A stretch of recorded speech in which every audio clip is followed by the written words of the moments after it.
प्रधान इस्तीफा दो, धर्मेंद्र प्रधान इस्तीफा दो, धर्मेंद्र प्रधान इस्तीफा दो, धर्मेंद्र प्रधान इस्तीफा दो। अगर आपने इस्तीफा नहीं दिया तो 20 तारीख में संसद में धरना देंगे। कहीं ऐसा ना हो आपके इस्तीफे की जगह संसद में कोई और को भी धरना मतलब इस्तीफा देना पड़ जाए। हम महाराष्ट्र शिवसेना उद्धव बाला साहब ठाकरे पक्ष की ओर से कल्याण से आए हैं। अंबरनाथ विधानसभा से हम बिलोंग करते हैं और पूरे भारत में जो अफरा तफरी शिक्षा मंत्रालय में और पूरे युवाओं में आज मची है, पूरे देश में जनसैलाब आक्रोश में है कि इतनी सारी परीक्षाओं की फूट पूरे भारत के युवाओं का भविष्य खतरे में डालने के लिए किया जा रहा है और आगे सिर्फ धर्म के नाम पे राजनीति होगी और शिक्षा के लिए कोई माहौल इस देश में नहीं रहेगा। ऐसा वातावरण यहाँ पूरे देश में इन बीजेपी लोगों के द्वारा हुआ जा रहा है और धर्मेंद्र प्रधान ये शिक्षा मंत्री होने के बावजूद ये युवाओं का भविष्य पूरा अंधकार में डाल रहे हैं। हम शिवसेना की तरफ से इसका पुरजोर विरोध करते हैं और धर्मेंद्र प्रधान के इस्तीफे की मांग करते हैं। उद्धव बाला साहब ठाकरे ने अभी राम रक्षा आंदोलन का आह्वान किया है क्योंकि राम मंदिर बनाने के लिए बाला साहब ठाकरे का जो योगदान था उतना योगदान किसी भी भगोड़े बीजेपी का नहीं था। उन्होंने खुद जिम्मेदारी अपने कंधों पे ली थी, कोर्ट में कबूल किया था कि हाँ ये बाबरी मस्जिद मैंने तोड़ी है, ये राम मंदिर बनाने में हमारा हाथ है। और आज उसी राम मंदिर को लूटने के लिए ये बीजेपी के भगोड़े आज मिल बांट कर इस मंदिर को लूट रहे हैं, हमारे चढ़ावे को लूट रहे, हमारी भावनाओं को लूट रहे, हमारी धर्मता को लूट रहे।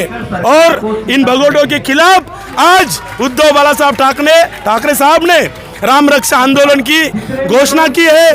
पूरे महाराष्ट्र में माहौल बीजेपी के विरोध में है और हम उसी महाराष्ट्र का प्रतिनिधित्व करने यहाँ जंतर मंतर पर आए हैं। लेकिन एक उद्धव ठाकरे ने बात जो की है शिवसेना जी, संजय रावत तो पहले एमपी थे हाँ शिवसेना से जी, लेकिन उनको पार्टी से दरकिनार क्यों कर दिया गया है? क्या किया? उनको दरकिनार क्यों कर दिया गया है? बिल्कुल नहीं, संजय राउत अभी भी हमारे पार्टी के स्पोक पर्सन है। क्योंकि संजय रावत को पार्टी में कोई अहमियत नहीं मिल रही थी, क्योंकि आज उनका इंटरव्यू देखा था मैंने कि उनको जो गलत है, गलत है। यहाँ पर जो आप आए महाराष्ट्र धर्मेंद्र प्रधान के इस्तीफे को जी जी, लेकिन बीजेपी तो कहती है कि हमारे यहाँ इस्तीफे नहीं होते, ये यूपीए नहीं है, फिर आप कैसे? क्योंकि इनको लज्जा नहीं है, इनको हया नहीं है, शर्म नहीं है।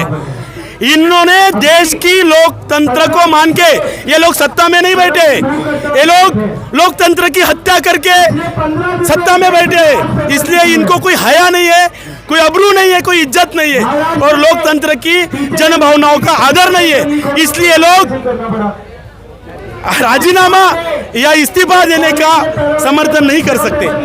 लेकिन वही इन लोगों को कहते हैं कि जो बीजेपी के अध्यक्ष है कि हमारे पार्टी के कार्यकर्ता इनसे निपट लेंगे, ये कॉकरोच पैरासाइट हैं, दहशतगर्द है वगैरह। भाई अभिजीत दीपके कौन सा दहशतगर्द है जो अमेरिका के लिए में पढ़ने के लिए गया था? हमारा महाराष्ट्र का ही लड़का है। सोनम वांगचुक जी साइंटिस्ट है, शिक्षा क्षेत्र में उन्होंने क्रांति की है, लद्दाख जैसे एरिया में उन्होंने अपने आर्मी के लिए काम किया है। वो लोग आतंकवादी कैसे हो सकते हैं? अरे आतंकवादी तो तुम भर रहे हो, आतंकवादी तो तुम हो जो देश को लूट रहे हो, राम मंदिर को लूट रहे हो। लेकिन एक सवाल और है, अभी 20 तारीख का आह्वान किया गया है संसद के मार्च का, क्या शिवसेना इसमें समर्थन करके रोक करेगी? बिल्कुल, शिवसेना पूरे जोर से पूरे महाराष्ट्र में राम रक्षा आंदोलन के लिए उतर चुकी है।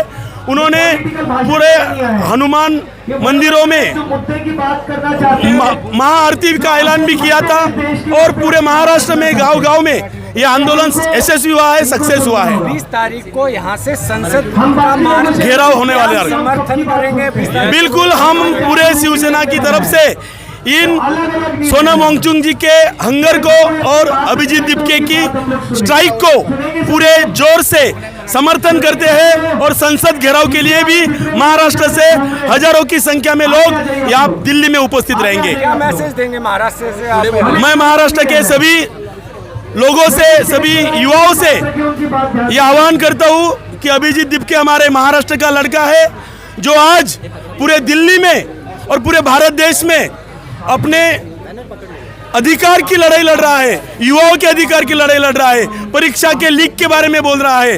और ये युवाओं के भविष्य के लिए लड़ने वाले लड़के को आप पूरे महाराष्ट्र से यहाँ आके जंतर मंतर पे समर्थन करें और पूरे भारत का शिक्षा और युवाओं का भविष्य उसकी चिंता करें। और हम पूरे जोर से इन बीजेपी का और धर्मेंद्र प्रधान का पूरा कंडेम करते हैं। और आज की जो युवाओं की स्थिति है, आज जो युवाओं का भविष्य है और आज जो पेपर लीक और इतने सारे युवाओं के भविष्य के साथ जो खिलवाड़ हो रही है, उन सब का जिम्मेदार मैं धर्मेंद्र प्रधान और बीजेपी के मंत्रालय को पकड़ता हूँ, क्योंकि ये लोग कॉकरोचों को आतंकवादी बता रहे हैं। अरे ये खुद आतंकवादी है, इन लोगों ने खुद लोकतंत्र की हत्या की है और हुकुमशाही की ओर देश को बनाने जा रहे हैं। इन्होंने खुद राम मंदिर का मुद्दा बनाया और राम मंदिर को खुद ही लूट रहे हैं। ये क्या कुछ दूसरे को आतंकवादी कहेंगे? ये खुद आतंकवादियों की औलाद है। दहशतगर्दों का समर्थन में आया, दहशतगर्द खुद ये लोग हैं। आज हम कहीं पे भी जाएंगे तो बीजेपी के विरोध में बैनर नहीं बनाए जा सकते, बीजेपी के विरोध में मीडिया नहीं बोल सकती। आज बीजेपी के विरोध में ना कोई प्रिंट मीडिया बोल सकता है।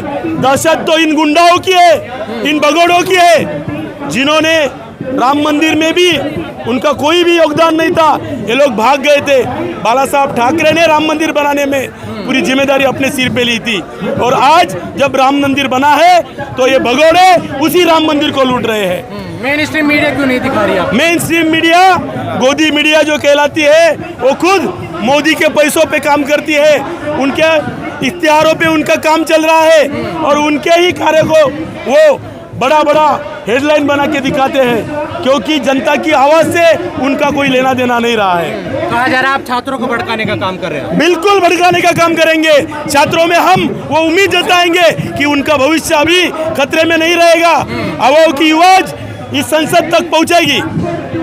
इस्तीफे से सब ठीक हो जाएगा क्या? इस्तीफे से सब ठीक नहीं हो जाएगा, पर इस्तीफे से एक दहशत हो जाएगी युवाओं की और इस देश की, कि इस देश की जनता अगर जागरूक हुई तो अपना मंत्री पद जा सकता है। वही डर, वही खौफ लोकतंत्र में जनता का होना चाहिए।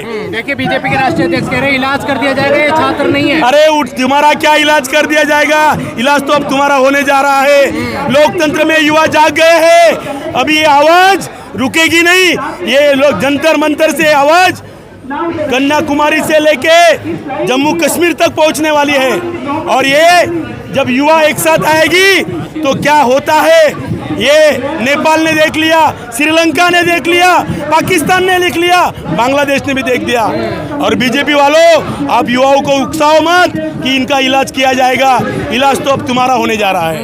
यही तो कह रहे हैं नेपाल बनाना चाहते हैं आप देश। जी जी जी जी, वो दूसरों को दहशतगर्द कह के खुद अपनी आतंकवाद की फैक्ट्री को चला रहे हैं।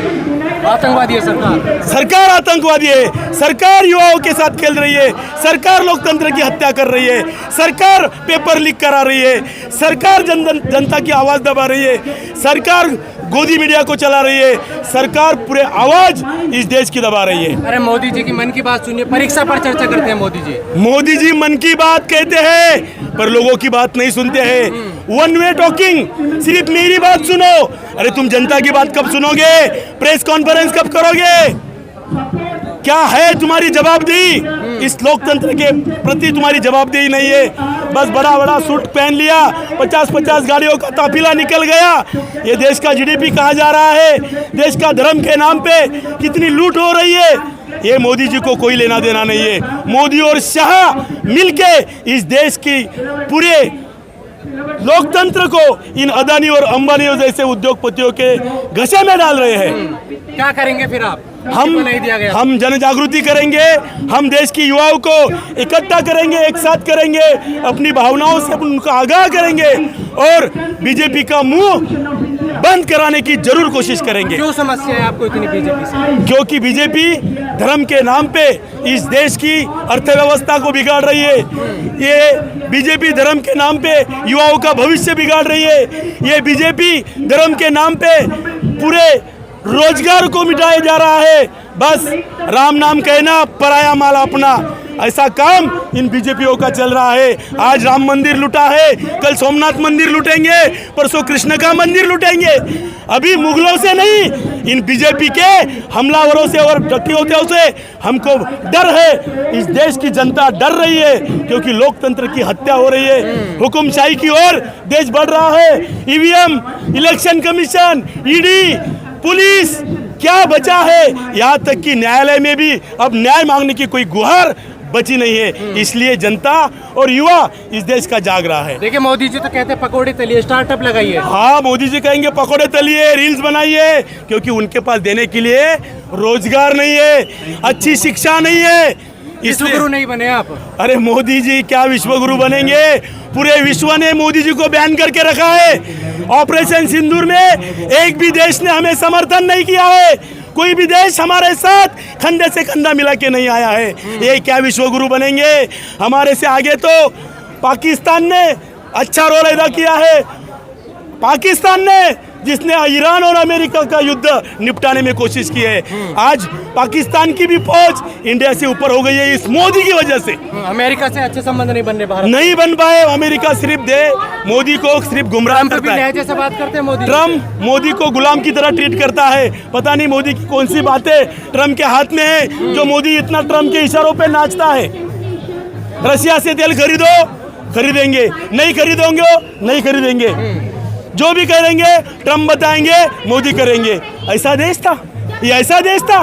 किसी ने देखा है ऐसा देश?